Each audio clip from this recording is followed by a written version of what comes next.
And thank you very much, and I will now hand the floor over.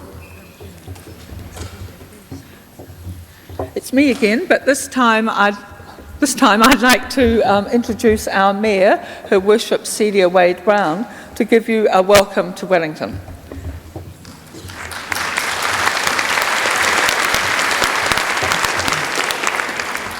Haere mai ki te matapihi ki te ao nui. Ko papatua nuku e takato nei, te whare e tūnei tēnā kōrua. Tēnā koutou, tēnā koutou, tēnā koutou katoa. I'd like to really welcome our overseas guests, and I think I might have to apologise for wearing a hat inside. I've just been out at a wonderful ceremony receiving 100 bicycles from the Beijing government as our sister city relationship, and there's one thing that's worse than bicycle helmet hair, and it's hat hair. So I had to make this decision to keep it on. But I know in your world of libraries there will be some book somewhere that will tell me how to manage helmet and hat hair, but I haven't found it yet. So it's my great pleasure to welcome delegates from around the world, a few of whom I met on Friday, and also New Zealand delegates to the Library and Information Association of New Zealand 2011 conference.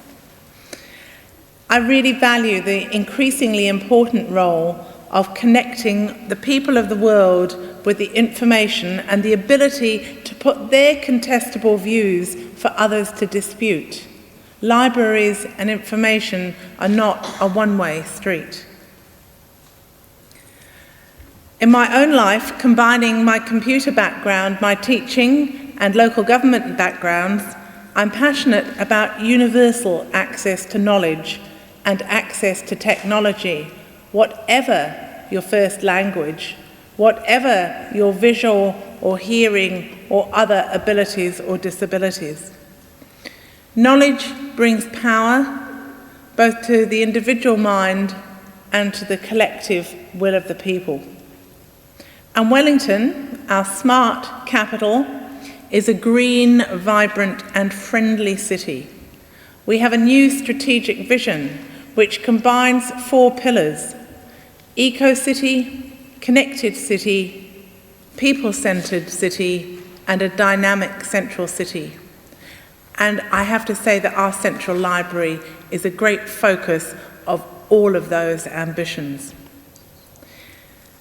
Our vision for Wellington fits very aptly with the theme of your conference this year: Te ihi, te wehi, te wana, passion, people and power. All of those 3 elements bring a distinct perspective to Wellington. And here we have a very strong network of libraries: public libraries, university, national, parliamentary, school libraries, health libraries, all sorts of specialties, law libraries. And on Friday, I went somewhere where you might not think of a library. We were opening the new cruise ship terminal, and we actually had a little trip round a cruise ship. And they have a very good library on board. They're even running computer courses and access courses, how to turn all your holiday snaps into one album. I don't think they ran the one about and how to sit down and make sure people watch it with you. And what amused me particularly was the cruise ship library had a very large section on, guess what? Travel. So I hope all those people on the lovely cruise didn't suddenly find they'd rather have been somewhere else. So as a city council, we really value the role of information and communications technology, lifelong learning and recreation. And a lot of that lifelong learning only happens when people meet face to face. Whether it's the book clubs that are infamous for the long time late in life pairings that happen in our city, or whether it's University of Third Age, or whether it's SeniorNet bringing people together to learn about the complexities of IT. There is a place for all of those aspects of information exchange. I hope that you've been enjoying the free CBD Wi-Fi. It's a great excuse for people to carry on meeting and discussing ideas at cafes or on the waterfront and not actually needing to have an office at all, as far as I can see. And it's great to see that free Wi-Fi happening in our libraries now as well. With the children's and adults programs, our catalogues in different languages, and the wonderful My Gateway information to the world, I think I'd like to really thank Jane Hill and her team from Wellington City for setting the bar so high for our capital. But we have to work together. We have to collaborate, whether it's with other libraries around New Zealand or overseas, or whether it's with other organisations. Technology is changing the environment we work in, not least that I can read my notes from my iPhone. I've got to find some way around the fact that when I'm adding a few little last-minute things into the speech, people think that I'm being terribly rude and texting, so I've got to find some way of handling that. But libraries are great centres, whether they have a physically separate community space, or whether they have a cafe attached, or whether they are really some beanbags and children's books in the most modest of situations. They are a great centre of citizen engagement, and apparently there are 10 million opportunities to engage with citizens each year. And our destination library model combines 5 key roles: leisure, information, learning, social, and community roles. So also for people for whom this is their first visit, or if you're coming back, you're also welcome. Enjoy Wellington. Find a little time to get out and about. Enjoy our walkways, our harbour, the museums, and potentially the bush as well. I had the delight of going to see the Sleeping Beauty on Friday, and I tell you, we still are the cultural capital. Where else could you combine Tchaikovsky, wonderful international dance, with costumes that were helped by Weta Workshop? It was stunning. So nau mai, haere mai, welcome to you all, and enjoy the conference, both the formal time, the informal networking, and the occasional escape to the shops of Cuba Street. Thank you.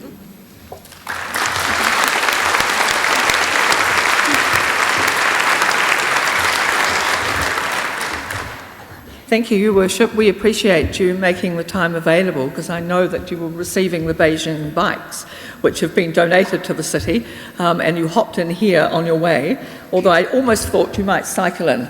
But thank you, and we appreciate that. And we'll now move to our first overseas speaker.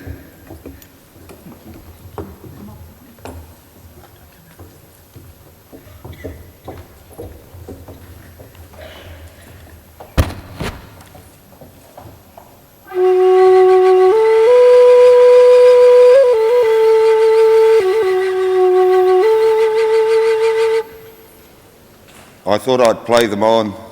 It's my privilege to introduce the chairperson for the opening session, Mr. Bill McNaught.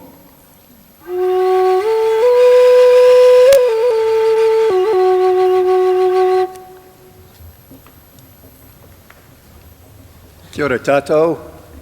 It's a very great privilege to be able to introduce the first keynote speaker for this conference. Jane Hill asked me some months ago if I could think of somebody from the UK, from the public library sector, who would be appropriate to talk about passion, people, and power. And my thoughts immediately turned to our speaker, Martin Molloy. I've known Martin for some 20 years perhaps, and we've been arguing about public libraries, usually on the same side, not always on the same side. We've been arguing passionately about public libraries for some 20 years or so.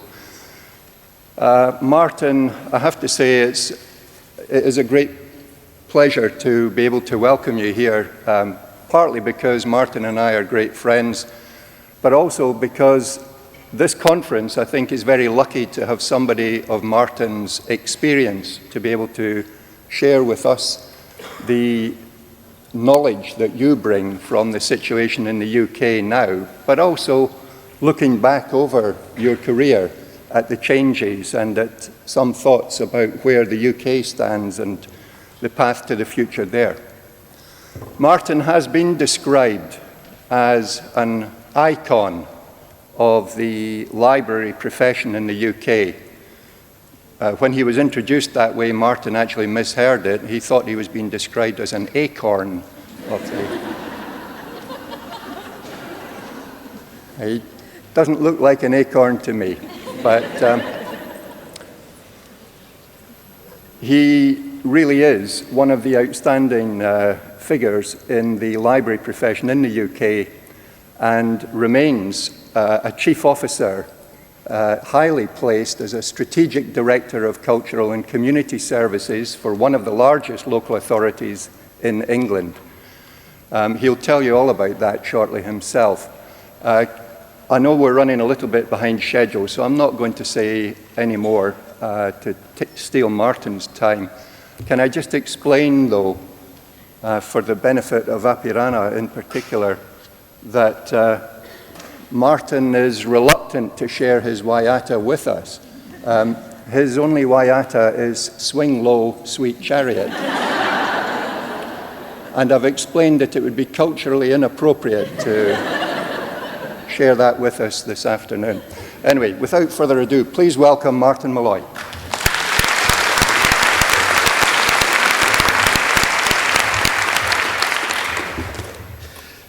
Good afternoon, everyone, and thanks, Bill, for your generous introduction. I'm delighted to be invited to speak to you this afternoon. 5 years ago, I came to New Zealand as president of CILIP and enjoyed one of the most memorable and significant experiences of my life.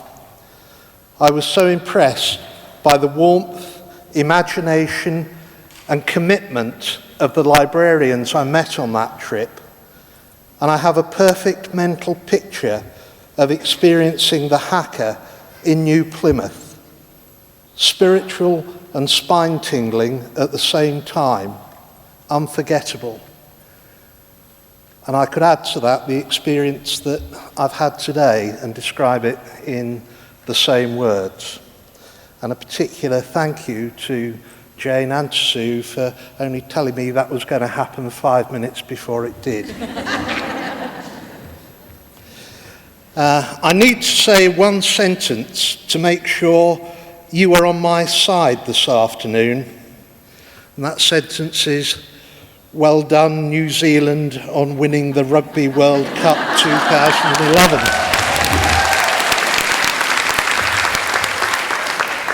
I intended to arrive this afternoon in the traditional English cultural way by jumping off a ferry and swimming in across Wellington Harbour.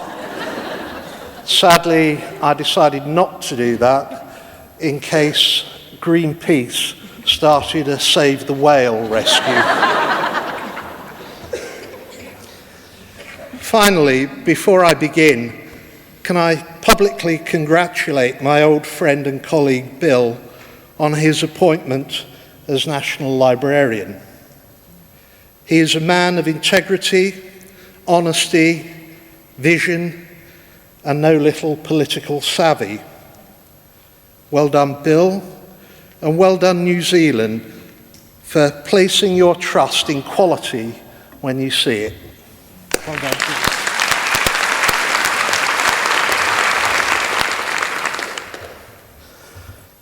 And as I begin, I'd just like to give a health warning about my paper. What is going on at the moment in the United Kingdom, that topic is huge, and to explore it in detail would take most of your conference. So, of necessity, I am capturing the essence of what is going on in England in particular, and some of what I am saying will on occasion appear contradictory, but I hope not confusing. Although in reality, everything about public libraries at the moment is both contradictory and confusing, so please bear with me. As we meet, it is estimated that more than 400 branch and mobile libraries in the UK are threatened with closure from a total of 4,600. Two large county councils, Gloucestershire and Somerset, are awaiting the outcomes of judicial reviews into their plans to close a number of libraries. The London Borough of Brent was successful in their trip to court, but the judgment is now going to appeal. And I would say on that the judge in that particular case made an interesting point. He said that his job was to judge whether the narrow parameters of the way in which Brent had conducted their policy was, in law, correctly delivered. It was not his job to judge whether morally that was the correct decision. He referred the correct decision to the Secretary of State for Culture, Media and Sport, because it's his duty under the Act to exercise that responsibility. The niceness of the judge batting that back to the politician will become clearer as I go through my speech. Library closures have been the subject of street demonstrations and are a regular feature in the media and the blogosphere. Meanwhile, the Secretary of State for Culture, Media and Sport, who has a statutory responsibility to oversee and promote the public library service, maintains a deafening silence. This afternoon, I'm going to be asking some fundamental questions. How did we get here? Where are we going? Who is driving? Then I will have a look at how the map of public library provision is being redrawn and what implication that holds for our libraries and the people we serve. To paraphrase Winston Churchill, is this the end of the beginning for public libraries or the beginning of the end? I fear we are going through a process of revolution, not evolution, where the politics of efficiency sacrifice the values of culture on the altar of money. When I came to New Zealand last, I'd just been to Canada before that, and what struck me from both visits was that in both countries there was no debate about the intrinsic value of culture. It was accepted as a part of being who you are, what makes you a nation, what makes your history, and how that contributes to your future. In the United Kingdom then, and even more so now, culture is valued in mechanistic terms. There is no intrinsic value. There is only a consideration of what do you get for your investment. You may be wondering, who am I to come halfway around the world to talk to you? Well, you will see from the conference programme that I've been around a bit. I have been president of CILIP, your sister organisation in the UK, president of the Society of Chief Librarians of England and Wales, and I succeeded Bill as chair of the Advisory Council, which advised the Minister on library matters. I have also been involved in numerous reviews of library services in Great Britain, Northern Ireland, and Sweden.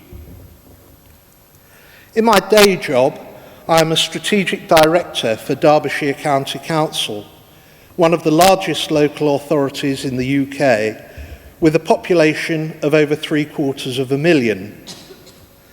My departmental remit includes libraries, museums, archives, the arts, the Trading Standards Service, as well as oversight of the Derwent Valley Mills World Heritage Site, which is the birthplace of the Industrial Revolution and the only World Heritage Site in the East Midlands region.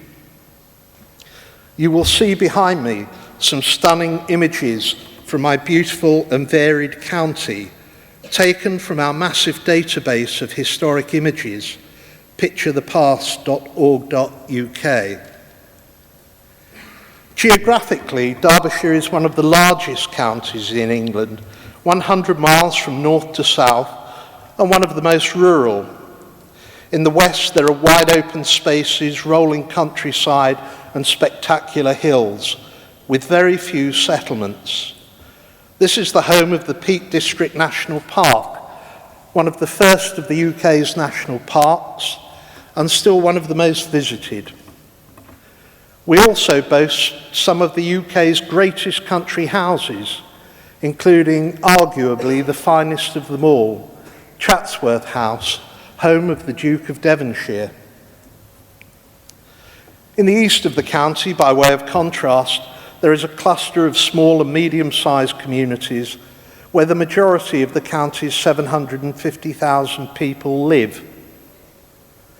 Many of these communities have seen their traditional industries, such as coal mining and textiles, wither away, and they have not been replaced by other, more modern technological industries. When you consider that the elderly population in Derbyshire is set to grow by 90,000 over the next 20 years, you can see that there are big challenges ahead for the local authority.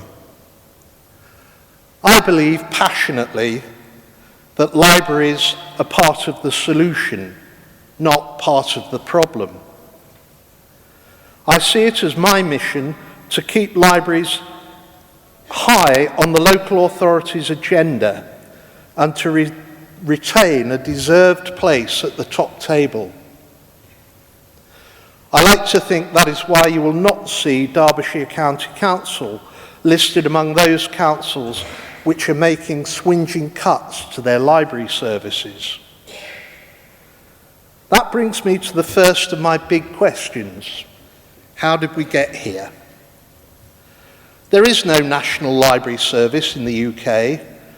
Libraries are run as a statutory service by a variety of local authorities, ranging from large county councils, such as my own, to smaller counties and unitary authorities, often, but not exclusively, based around cities. They receive no ring-fenced funding from government and have to compete with other services for a share of the local authority's resources. That means that library service leaders have to be able to operate effectively in what is a political environment. The best of them have positioned their services at the heart of the local authority's business. Their libraries are seen as places where the council can reach out to and engage with local communities. Of course, they deliver on their core functions of reading, literacy, information, and learning. But they are also community spaces and access points to a range of other services.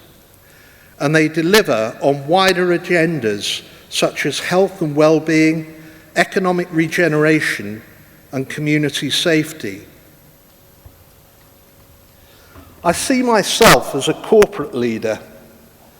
I believe the days when managers could work in splendid professional isolation are long gone.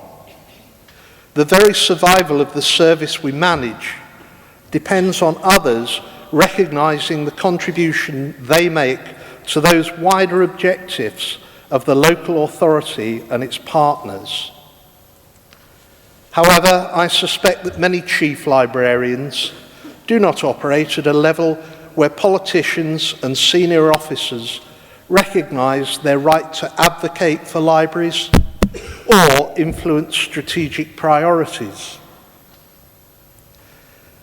In my view, there has been too great an emphasis from government down on measuring economic costs and benefits. That may be important, but it's only a part of the picture.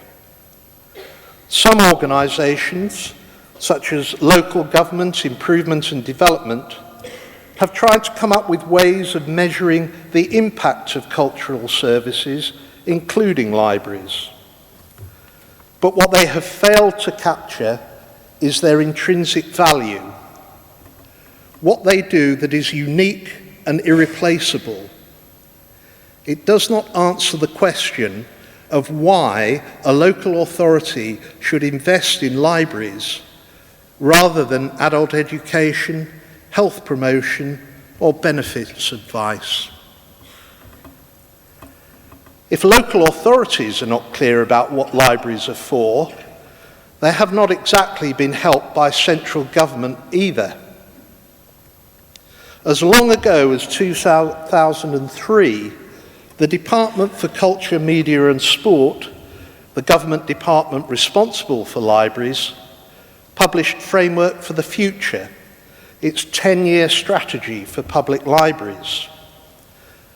The strategy was driven by Baroness Tessa Blackstone, who was a strong and effective minister for the arts.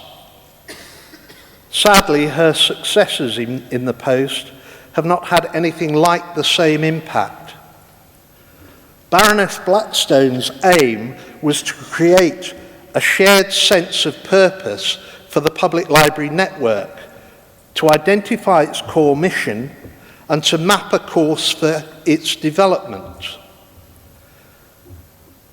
At the heart of the modern mission were three areas: the promotion of reading and informal learning, access to digital skills and services including e-government, and measures to tackle social exclusion, build community identity, and develop citizenship. The profession grasped the opportunity, and the Museums, Libraries and Archives Council worked tirelessly with practitioners to put flesh on the bones, to turn the framework into something tangible. But as we look back from our current perspective, we see almost a decade of prevarication from central government. Much has been achieved by local authorities acting alone or with partners in other cultural sectors or in health and education services. Organisations such as the Reading Agency, which I had the privilege of serving as its first chair, or the Society of Chief Librarians, have brokered exciting partnerships with publishers and with the BBC. All of these initiatives have strengthened and broadened the public library offer, complementing, not jeopardising, the core functions. Governments of both colours have been happy to let others make the running, but their own contribution has been pitiful. Broadcasting and the media, the 2012 Olympic Games, the National Lottery, even the gambling industry have taken far more of DCMS's attention and resources than the library service, which, remember, is actively used by more than 10 million people. The financial input to library strategic development has been negligible. The commitment to national service standards has been abandoned, and DCMS has watched from the sidelines while local authorities all over the UK have reduced their spending on libraries to barely sustainable levels. Matters came to a head in 2009 when Wirral, a local authority in the northwest, announced that it was to close 11 libraries. Such was the controversy